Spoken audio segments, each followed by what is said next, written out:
In today's video, I'm going to teach you how to import a Word document into Confluence, a collaboration platform that many teams use for project management and documentation. So, let's get started. To begin, you'll want to navigate to your Confluence homepage. This serves as the main entry point for all your collaborative projects and documentation spaces. Once you're there, you'll need to choose the specific space where you want the Word document to be uploaded.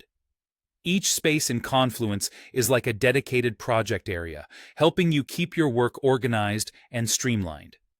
After selecting your space, the next step is to decide on the page within that space that will be the home for your Word document.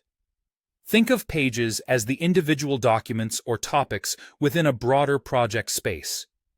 If you're already familiar with where this document should live, go ahead and select that specific page. Otherwise, take a moment to determine the most appropriate section for it.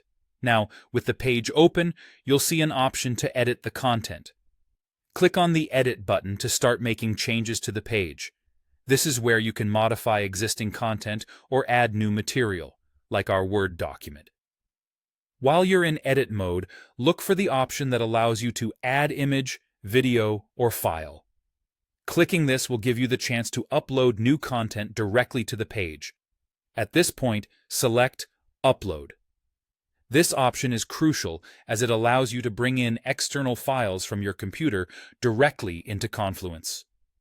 With the Upload dialog open, browse through your computer's files to locate the specific Word document you want to import.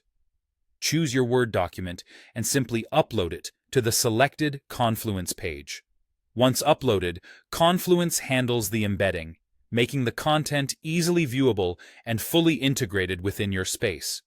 This process not only aids in keeping all related documents within the collaborative environment, but also ensures that your team can access the latest document versions quickly. Remember, keeping your Confluence spaces organized and intuitive ensures your entire team can find and collaborate on documents seamlessly. Also, if you're managing multiple documents, consider defining a clear naming convention for your Word files before uploading them. This practice helps maintain clarity and reduces confusion when more people are accessing or modifying the documents. And that's it. You've successfully imported a Word document into Confluence. I hope this step-by-step guide has been helpful and that you're now more confident in managing your project documentation. Make sure to explore other features Confluence offers to further streamline team collaboration, and I'll see you in the next video.